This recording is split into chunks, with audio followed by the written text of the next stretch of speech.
So today we are reacting to Nobody Showed Up to This Japanese Idols Event by YiMan. That sounds really depressing.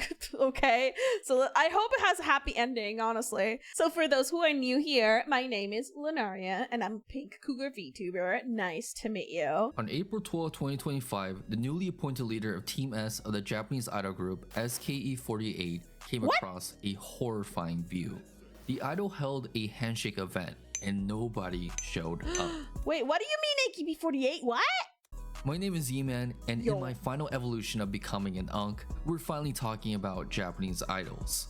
In today's story, we'll be covering an idol by the name of Honoka Aikawa. Now, Aikawa was a true vet. She joined SKE48 over 10 years ago on March 15, 2015, when she was only 11 years old. Through sheer will and idol power, she was finally appointed to co-leader of Team E in May of 2024 and the 7th leader of Team S in April 2025.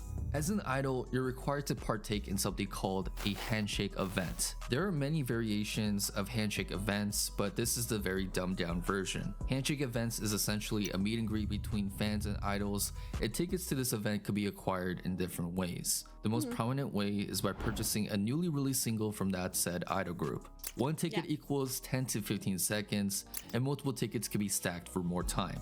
And so at your allocated time with the idol you selected, you can hold her hand and literally talk to her about anything as long as it's respectful and not inappropriate. I'm sure this handshake situation got on a lot of people's radars when 1 year ago, Idol famously shook 1,000 fans' hands while locked in a box. Yeah, Idol!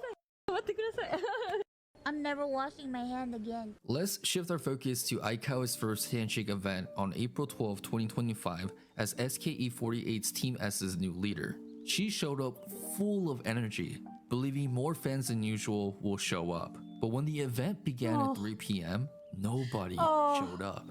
This is literally how I feel. Like anything regarding related to me is gonna be physical. It actually, I had a my first meet and greet, virtual at least. I had one when it just started, but nobody cared.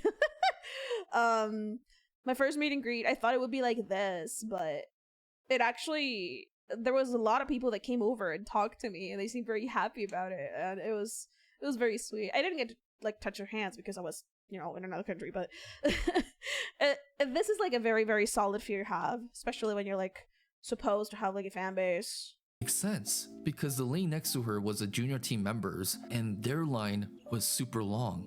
The flustered idol looked around desperately towards her manager, and even asked on the spot, will she be fired about this? In the 10 years of being a Japanese idol, as a SKE48 idol, Aikawa— That's because she's old, I guess. And Japanese people don't appreciate hags like we do. Honoka never experienced a situation like this.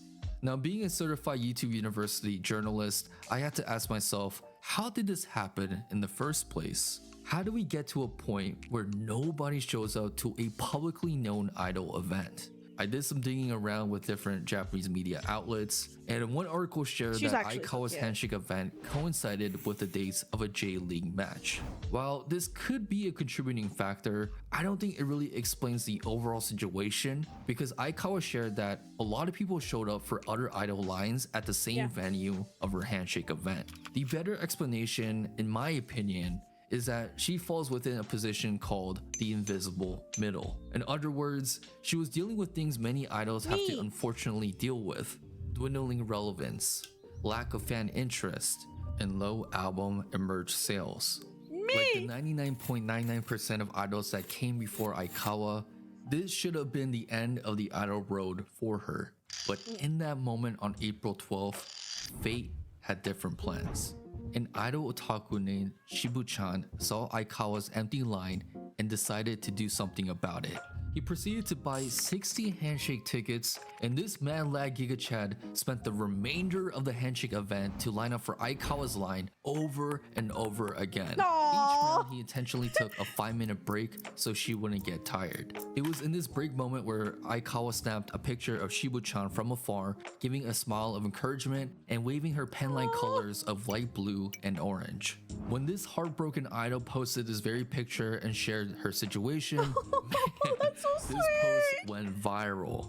The post proceeded to get over 90 million views and That is so 380K nice. Oh, likes. I'm gonna cry. Many encouraging comments started to flood in, like, may the power of one person eventually become a big wave. Cherish your individual power. I'm sure it will be on your side. I don't care if you call him an otaku or a fan, this guy is portrayed as a cool guy who loves one woman wholeheartedly. The following day at Aikawa's handshake event, there was Shibu-chan, but now there was like 10 more fans that showed up. Then as the days passed, more and more people flooded into her line, where you is could so finally sweet. say, Oh, I'm gonna cry. homegirl got some motion. After this whole thing went viral, Aikawa ended up being selected for SKE48's 35th single called Karma. In the Japanese idol world, there's something called Zenbatsu, which is a selection process where certain members of the group get chosen for the main song. This process is typically handled by management, and they consider things like recent fan support, sales performance, media presence, etc. In Aikawa's case, this viral Twitter moment was most likely the reason for her selection. And the crazy thing is, in the 10 years she was part of this group, this was her first selection.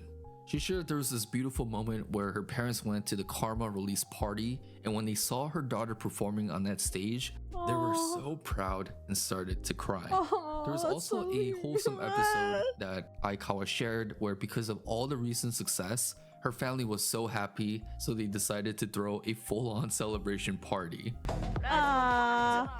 At this party, her family ordered pizza, chicken. At one point of the party, even her grandmother pulled up and handed her directly an envelope containing 50,000 yen. Oh, I give her $50.